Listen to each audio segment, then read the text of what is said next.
Fl-intervista li kellu l-ħadd filgħodu l-kap tal-Oppożizzjoni Alex Burch wera li lanqas jaf kif tinħadem il-kola, jiġifieri il-benefiċċju addizzjonali għall-għoli tal-ħajja. Il-ġurnalist li beda jistaqsih kien Kutajjar fakru li din tiġi kalkulata permezz ta' mekkaniżmu awtomatiku u mhijiex deċiżjoni tal-Gvern meta Burch jipprova jċekken l-ammont li jitħallas bħala żieda għall-għoli tal-ħajja.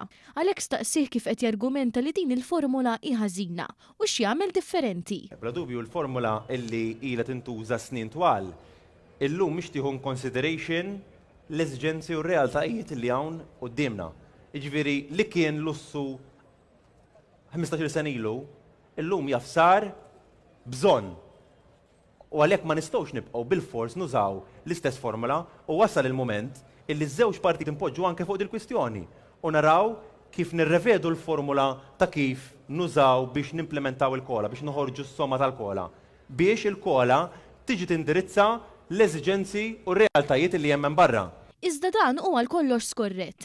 La darba l-kola tinħadem bażi ta' basket ta' prodotti u servizzi li l-Uffiċċju Nazzjonali tal-Istatistika l-NSO jasal għalih wara stħarriġ xjentifiku li jsir skont metodoloġiji internazzjonali. Dan l-istħarriġ imsejjaħ il-Household Budgetary Survey ilu jsir snin twal f'pajjiżna. Fil-fatt l-NSO qiegħda fl-aħħar xahar tal-istħarriġ li ilu għaddej minn Novembru li għadda u li fih kienu involuti 7,000 familja.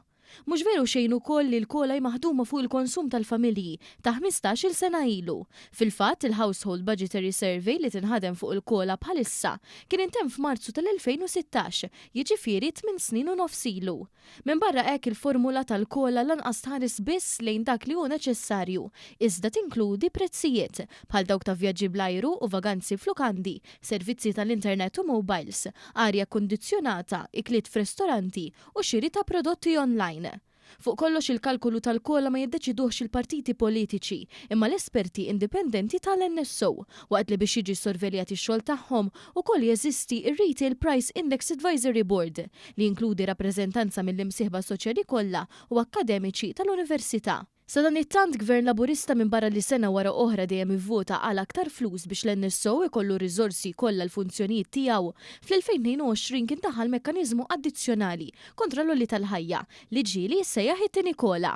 Din is-somma li tlaħaq sa 1,500 euro tingħata lil dawk il-familji biqlieħ taħt il-medja nazzjonali u tinħadem bażi ta' basket tal-ispiża li uffukat aktar fuq il-konsum tal-anzjani u ta' dawk bl-inqas dħul. Ta' min isemmi li għas-sena d-dieħla l-baġit jalloka 60 miljun euro għal kola addizzjonali.